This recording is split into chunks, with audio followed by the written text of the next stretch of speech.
Hi, everyone. Welcome to today's episode of English in Conversation. I'm Sarah, and with me is my co-host, Mike. Today, we're chatting about our travel experiences and some fun stories from our adventures. Yes, and we'll throw in some grammar questions along the way, so stay tuned for those. Mike, do you remember that time we got lost in Rome trying to find the Colosseum? Oh, absolutely. It was one of those times you realize how helpful it is to know some local phrases. Remember, I kept asking, "Where is the Colosseum?" but kept getting lost. Grammar question 1. Listeners, did you catch that? Mike used "Where is the Colosseum?" as a direct question. Can you think of how he would ask that indirectly? Think about it for a few seconds.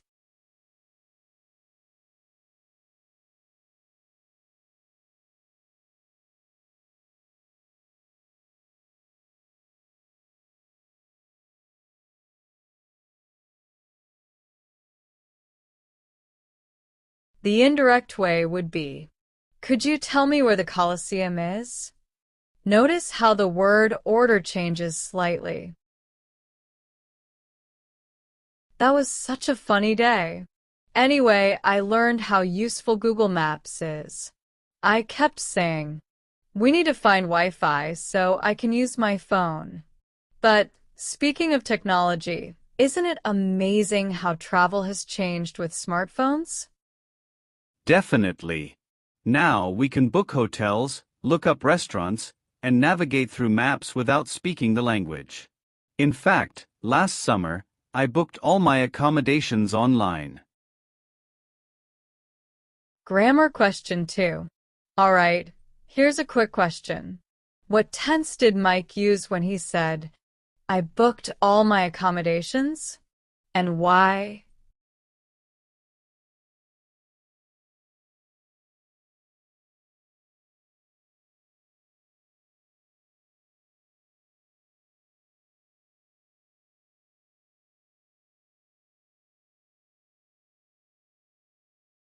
He used the past simple tense, I booked, because he's talking about a completed action in the past.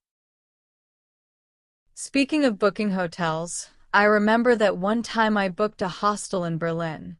The place turned out to be nothing like the pictures. Oh no. That's always disappointing. Did you end up finding another place to stay? Yes, eventually. I ended up using a local app to find a different spot. Sometimes the unexpected things make the best memories. Grammar question 3. Listeners, did you notice the phrase Sarah used? I ended up using? This is a great example of a phrasal verb. What does ended up mean here?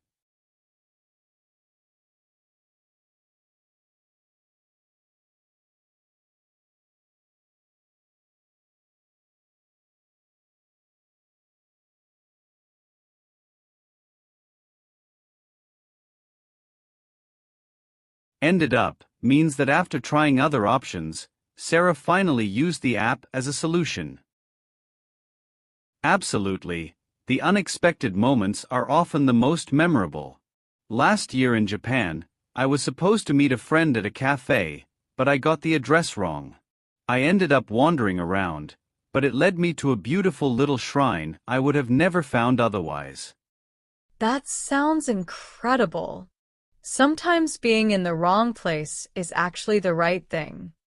Grammar question 4. Here's a question for you. If Mike wanted to use the present perfect to describe his experience, how could he say that last sentence differently?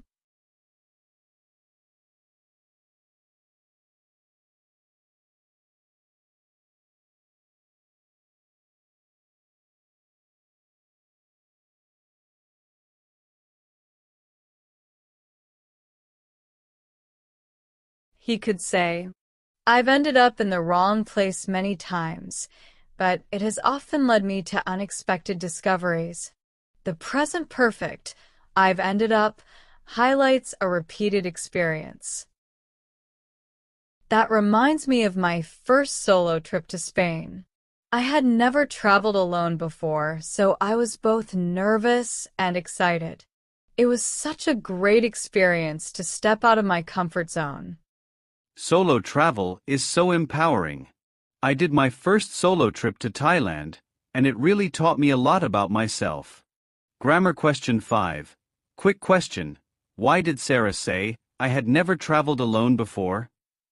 What tense is this?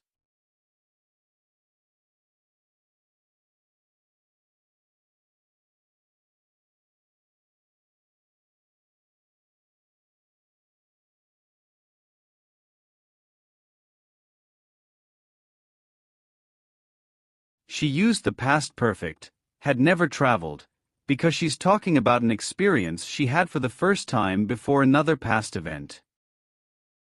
So true. I think everyone should try solo travel at least once. And for language learners, it's a perfect chance to practice English or any new language they're learning. Exactly. And while you're exploring, don't be afraid to make mistakes. Learning a language is all about trial and error. Let's finish with a quick challenge. In that last sentence, Mike used the phrase, "Don't be afraid to make mistakes." What's another way to say this using the word mistakes first?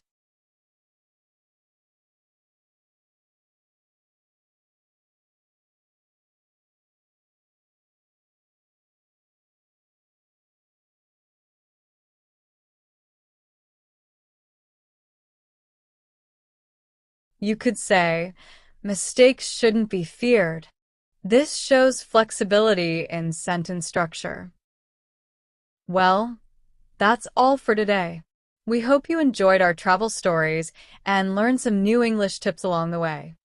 Remember, practice makes perfect, so keep listening, speaking, and challenging yourself.